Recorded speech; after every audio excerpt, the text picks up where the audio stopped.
Putin will attack a NATO country to keep Europe distracted while she invades Taiwan, warns Rutte. July 10, 2025. Russian President Vladimir Putin will help China invade Taiwan by attacking a nation in NATO in order to distract Europe, the alliance's Secretary-General Mark Rutte has warned.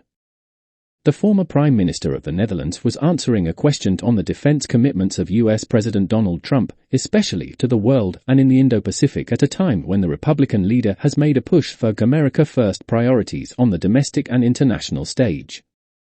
There's an increasing realization, and let's not be naive about this. If Xi Jinping would attack Taiwan, he would first make sure that he makes a call to his very junior partner in all of this, Vladimir Vladimirovich Putin, residing in Moscow, and telling him, hey, I'm going to do this, and I need you to keep them busy in Europe by attacking a NATO territory, Mr. Rutte told the New York Times in an interview on the sidelines of the NATO summit in Brussels last month.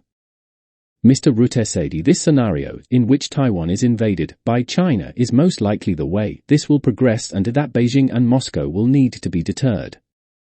Beijing claims Taiwan as a breakaway province, and Chinese President Xi Jinping has threatened to reunite the island with the mainland by force if necessary. The Taiwanese people largely favor the status quo, which gives them de facto independence. He also added that Mr. Trump's foreign policy is promoting working together with the Indo-Pacific. And to deter them, we need to do two things.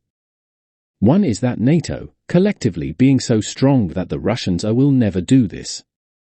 And he second, working together with the Indo-Pacific, something President Trump is very much promoting. Because we have this close interconnectedness, working together on defense industry, innovation between NATO and the Indo-Pacific, he told the NYT.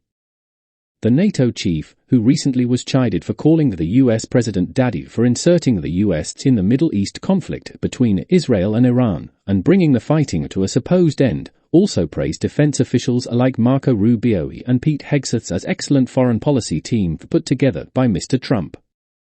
The Independent is the world's most free-thinking news brand, providing global news commentary and analysis for the independently minded.